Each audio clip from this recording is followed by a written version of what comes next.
everyone, and welcome to the Power Lunch, brought to you by Meshworks, powered by Rife, a series aimed at emerging creatives wanting to break through into the creative industry.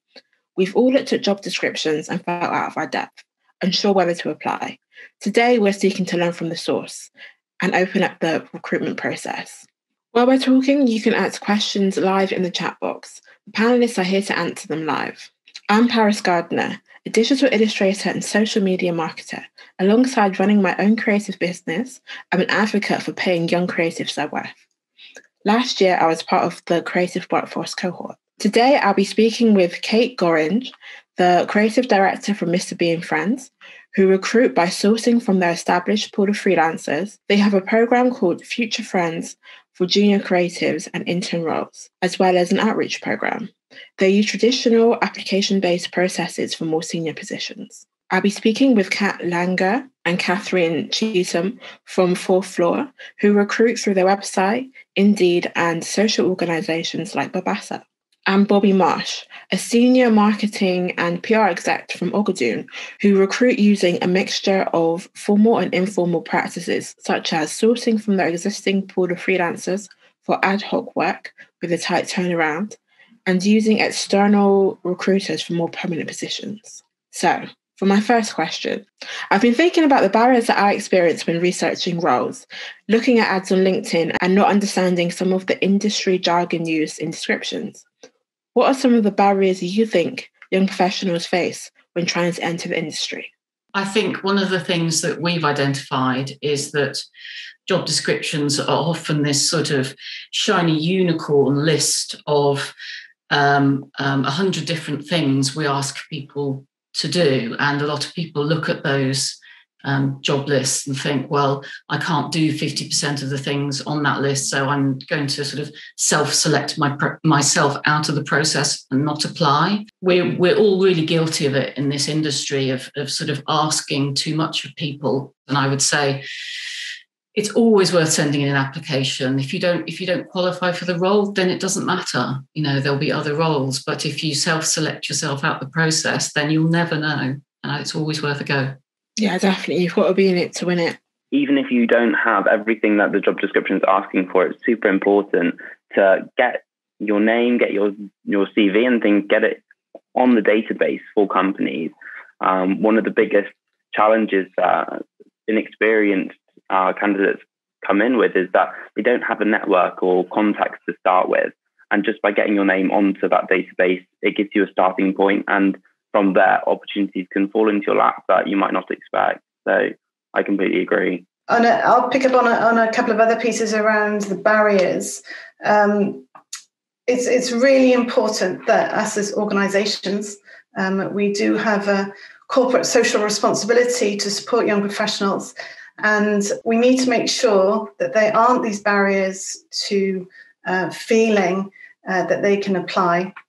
So we've done a lot of work on our job descriptions, as already mentioned, but it's knowing where to post our job descriptions that will allow for the diverse applications and candidates from different perspectives, environments, and backgrounds. So it's difficult, and I would absolutely say, please feel free to apply. If you don't get through, you don't get through, but at least you're in the game, as you mentioned, Paris. Brilliant, thank you. One of the things when I was on placement, one of the goals I had was learning to identify what transferable skills I already had. Bobby, what are some of the transferable skills a potential marketing and PR exec could have to secure a position at OggaDoon? I think you've raised a really good point. It's the transferable skills that we look for, really, especially in junior level positions. At OggaDoon, and I think in general, something that people really just automatically are attracted to is just enthusiasm and communication. For a marketing role, if you're able to just communicate in a way that fits the way we do, and then show that you're willing to learn and grow with like a load of enthusiasm, those are really key transferable skills. You can be taught almost everything technical in terms of marketing. You don't need to have major experience with software or have a load of qualifications under your belt. All you need to be able to do is communicate. I know that sounds obvious, but it really is the key thing. And I found the people that we've hired, if they come in with a really strong base of dedication, enthusiasm, and communication, you can really take them anywhere. So from that, like, what is the balance between having those skills and experience? Because I think a lot of people are put off by feeling like they don't have enough experience in a particular role. It really is unequal in that sense, because what you need to have experience when you haven't even started working yet is time, money, contacts, and not everyone has those. So it's a hard game, but I think if you don't have experience, you can replace that slightly with an elevated level of enthusiasm, in the sense that you can show you've done other things. You might not have direct experience in the sector, in a role, in work experience, but you've gone out of your way to make some sort of step to show that you're really willing to put in that effort. Fourth Floor has a advert for a community manager role. What kind of transferable skills would be useful for that specific role? For the community manager role, we do actually ask for 2 years of experience, but influencer marketing is a very new industry. So experience in creating engaging social media content, showcasing the ability to write punchy posts, and that can be a really good cover letter as well. That really helps to show that you've got the right skills for the role. You compare that with things like project management or great organizational skills, relationship building, customer care as well. That role is specifically about building relationships with people. So those would give you a really good chance of being considered. There is no formal education for the community manager role, so it's perhaps slightly easier to get into.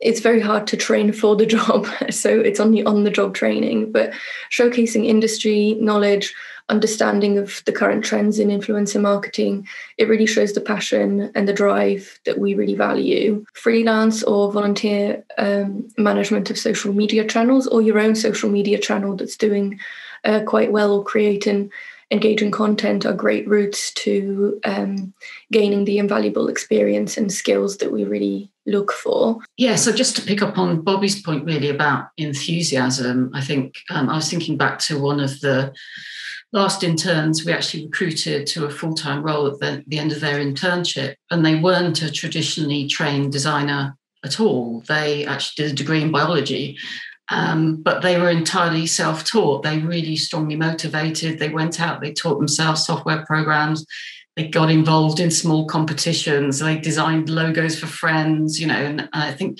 just the strength of their commitment and enthusiasm really showed us the potential that they had, way above and beyond any formal qualification. So I think really, embed yourself in your ambitions and your craft, and that doesn't have to be as part of a college course. That can be something that you can do in your spare time, and that really shows us your aptitude for what you might do in the future. And I think the other thing is, if you do manage to get an internship or some work experience somewhere, is put your hand up to anything and everything. Get involved in anything. Don't put yourself into a box and say, I'm only interested in this aspect of marketing or this aspect of design, or I want to be a digital designer or something like that. Open your mind up to having a go at absolutely everything, because you've no idea where it might take you. Yeah, I guess it's like what Bobby was saying as well with the enthusiasm. Mm-hmm. You've got to be up for saying yes to things and show say yes that you're to willing to learn. Yeah, worry about it afterwards. Yeah. There's also an element of curiosity. Just having that questionable how things are working, and if things don't work, why not? Having that curiosity. Also, we work with creators and online influencers, and I suppose you need to have an element of empathy as well, and being able to, because it's hard, being a content creator. As most young professionals have at the moment, as Kat has already said, it's using those digital platforms and understanding what online content is, what makes it good, audiences, that type of thing. Thank you, Catherine. I think you raise a good point there. It's that curiosity. I think a lot of young people coming into the industry actually do have an advantage. As Kat brought up, actually, it's like influencer marketing, all these different new platforms, they're so new. A lot of people just don't have experience who are already in the industry. So actually, it can be a barrier you can kind of spin to really rationalize and say, I actually do have experience in this. I'm on these platforms myself. It's really an up and coming industry that I'm on that kind of cusp of pioneering that forward and can bring something new and that new energy into the marketing industry, because that's what it's all about. It's a really dynamic and changing industry that no one should be complacent in. So actually that new energy coming in, they do have experience that is relevant. I think that's absolutely right, Bobby. And the industry is changing so fast all the time. And I think young creatives coming into the industry probably look at their seniors and think we know everything, and we absolutely don't. And they've got stuff to teach us. Never assume that everyone else in the room knows more than you do, because it's not true. Just to pick up on that, Pete, because influencer marketing is so new for us. It means that it's not dominated by people who have been in the industry for ages. So having young professionals who just have that passion, that curiosity is a great way to join an agency. Yeah, and that was my next question. It was going to be, what are some of the benefits of diversifying like your teams and having potentially someone like me join your company? I guess, Bobby, you've got some first-hand experience of having someone. Yeah, I do. I mean, I think we have slightly covered it, but it is bringing in that new perspective. Diversity is beneficial to everyone because it allows you to see things that other people don't, or see it differently in different ways. And I think there's whole new demographics that can be reached that you might not be covering. So it really empowers an agency or a company having diversity. I mean, we talk a lot in marketing, and I work primarily in branding, and our watchword is understand your audience, and that is why it's so important that we have a diverse workforce, because if we're all just middle-aged white men, we're not going to understand our audience, so it's really important that our so the people we work with and collaborate with and recruit are reflective of the people we're trying to communicate to. We do try and have a culture of openness. So I don't want, myself being the COO here just to be dictating what things happen, what process. Absolutely not. The real groundwork and the real awesomeness happens within the teams. And I want to have that openness. I want people to come to me and go, have you thought about that? Have you thought about this? It also allows us to have that equitable process, seeking those imbalances out, because I don't know from day to day, what's happening in all aspects of the company. And I want to listen, because I think that's how we learn and we grow and we improve. Yeah, I think just to add, from the root of the company, it really enriches the company culture, and it provides the much needed challenge from people that come from different perspectives. If we keep recruiting the same people and have all of the people with the same perspective, it doesn't challenge our train of thought, and it really limits our creativity as well on a day-to-day basis. I guess from that, like, what ways can you support those people who are challenging and trying to make change? Like, are there ways that attitude can be supported rather than hindered? I think that can sometimes happen when young people come in and try to make changes about things. I would probably say it's about giving them the time and space. Often we find it often happens, people come in and they need to hit the ground running a little bit, particularly in small companies. And I think just by giving space for reflection, but it doesn't need to be wasted time on reflection. It's just allowing those conversations to happen if they have anything to contribute, and putting the ball in the new recruit court, really. They're the ones to drive it. And so long as you are being open and make it explicit that you are open to those, then give them the time to produce anything. That's I think maybe the main thing we could do, and make them feel like it's okay to ask questions. And just to build on that, we have very much a kind of open room, policy, where we don't sort of hive off our juniors and our interns and keep them sat at their max. We invite them into brainstorms, we invite them to client meetings, we tell the client, do you mind if, this intern comes along? So that it's all about building up their knowledge and giving them a place in the room as part of the project, and not just at the tail end of a project on the receiving end of other people's ideas. It's about making sure it's a much more inclusive environment. Hey, I think you're right about including them at the start rather than the end as well.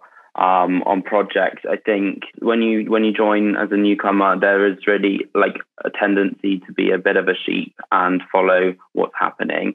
And I think the sooner you can get them on to start of projects, the better, because they're really forming it. Whereas when you're joining at the tail end, you end up following what work's been done previously and that regular format. But coming as a new person, you need to be at that shaping end of the project, really. I think it's really important as well. At Fourth Floor, we have cross-team collaborations. So once a week, we have brainstorming sessions called Dare to Be Different, and everyone's invited and can participate as much or as little as they want. So that also invites operations teams, finance teams, because we strongly believe that everyone can be creative. Everyone is creative at the core. And moving from that, when the interns join and see that the finance director or the operations manager is coming to those sessions, they can really see that there are no limits to who can contribute ideas. It really supports the culture of creativity, collaboration, and everyone's opinions being of value. A massive thank you to the panel for joining us today and giving us such an honest insight into your recruitment processes. The questions will be collected in this comment section for those of you who couldn't be here today. The next episodes coming up in the Power Lunch series will explore journalism and writing, art and design, and TV and film production, every Thursday at 1. Thank you for tuning in, and we hope you found this helpful.